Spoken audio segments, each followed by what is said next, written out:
Hey, I want you to do me a favor. I want you to listen to something very closely. Now, I need you to turn up your volume a bit just after I stop speaking and keep it up for 5 seconds. Ready? Go ahead.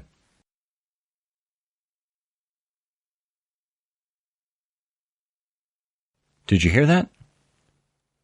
I'll play it again just in case you missed it. 5 seconds. Go.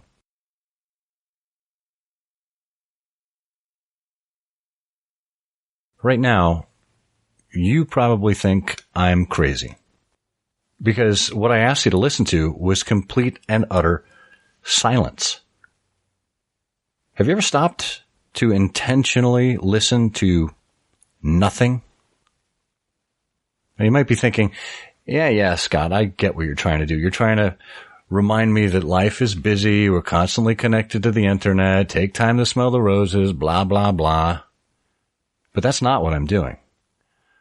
I'm actually asking you to appreciate something that I will never experience again.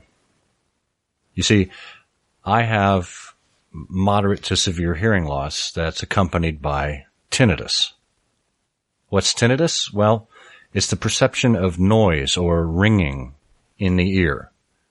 You've probably had the occasional ringing in your ear from time to time. Well, imagine that, but that it never goes away. About 1 in 5 people suffer from it, and there's no known cure. Now, it sounds different in everyone, but I'm going to give you an approximation of what it sounds like if you're me, just sitting in the silence. Okay, here goes.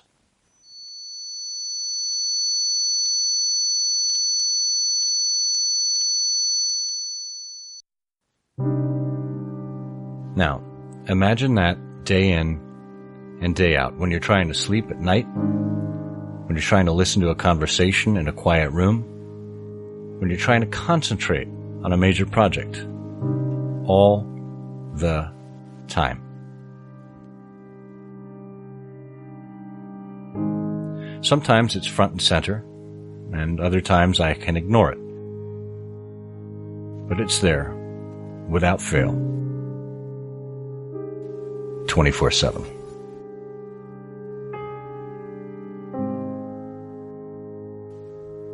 Well, I'd like to share with you a personal story about my hearing and how it made me think about leadership as we reboot the Full Monty.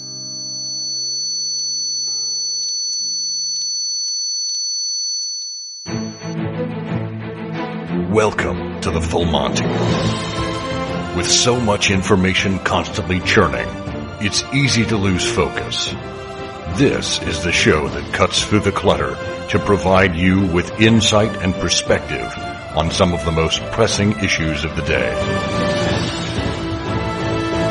And now, here's your host, Scott Monty.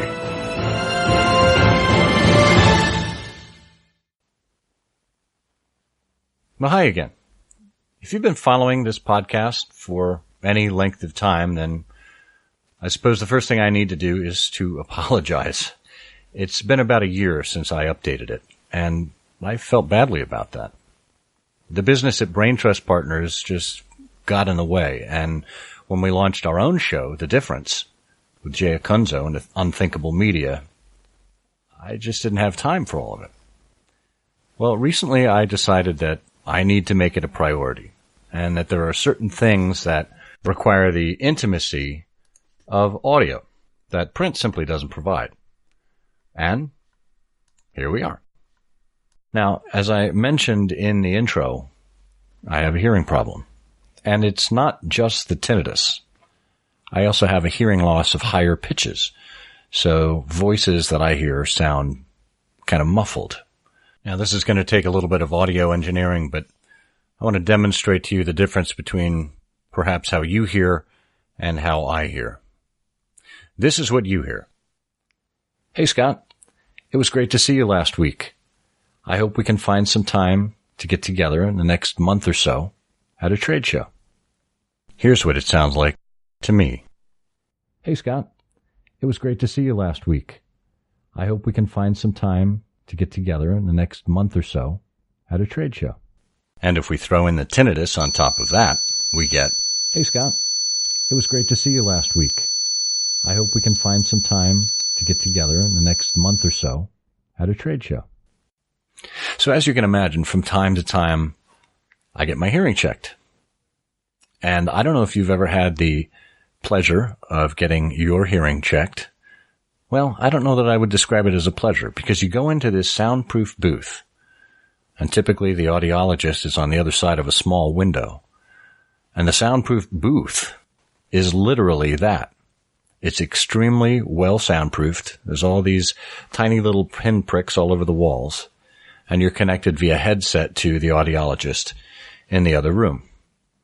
And then they come in either through both channels, kind of stereo, in your left ear or your right ear, and they talk to you and tell you what's going to happen, and then they perform a series of beeps or boops or swooshes, and they ask you when you can and can't hear it.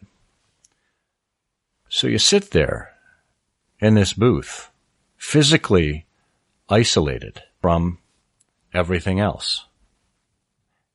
And you know they're playing sounds. They must be. But you don't hear those sounds. And you certainly don't hear the beeps and the boops over your ringing in your own ear. And so what you're left with is a feeling of profound isolation and loneliness and sadness, knowing that there's something that should be there in your ears and that simply isn't. Now, I'm sure you've had an eye test, whether it's at school or in the doctor's office, or even if you visit an ophthalmologist.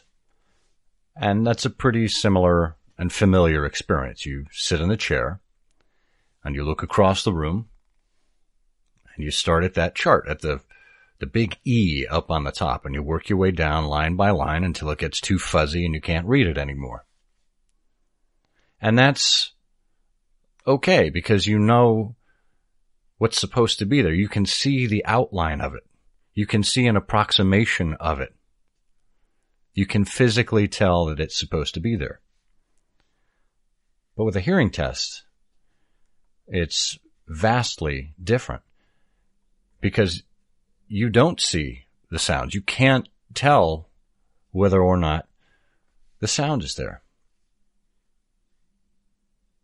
So this idea of isolation, of hearing things or of not hearing things that others can, this made me think about leadership. Now, bear with me here, because you may think this is a bit of a stretch, but in certain roles as leaders, we find ourselves alone, or at least it feels like we're alone. Whether you're a CEO or some kind of groundbreaking specialist at your company who's the only one who does what you do, there are certain situations that you find yourself in where you probably feel like you are completely and utterly alone. Like there's no one else who can understand what you're going through, and no one to whom you can turn who can have some kind of empathy for you. Well, let me just dispel that notion right now, because you're surrounded by people who want to help. The statesman philosopher Marcus Aurelius wrote in his groundbreaking work Meditations, quote, "We came into the world for the sake of one another," unquote. This is what it means to be a community. This is what it means to be a society. This is what it means to be part of humanity. And even leaders are part of that. And you see, people are generally quite helpful, I've found, if given a chance. And while you may not have a corresponding peer at your company, odds are with 7 billion people in the world, there's at least one other person who can relate to what you're going through. But the problem is that as leaders, we've been trained not to ask for help, not to seem weak, right? To admit anything that would appear to make us less than perfect, it just isn't done. To confess a failure or loneliness or confusion or any other roadblock that we come across, all of those things are seen as anathema to leadership. Leaders are supposed to be strong, resilient, unfailing, all-knowing. But we're not. We're just like most other human beings. And so, being a leader can be a lonely pursuit at times. So instead of suffering in the silence, instead of sitting there alone, wondering if you're supposed to be hearing something when you're not, take a moment to look around and ask questions. Invite others into your sanctum. Admit to your shortcomings. And you may be surprised at how liberating that is, both for you and the people you want to help. And that is true leadership.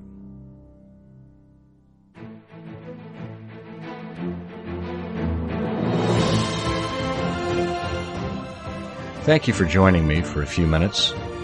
If you like what you heard, please subscribe on the podcast player of your choice. And of course, check out the newsletter at philmontyshow.com. So long, and I'll see you on the internet.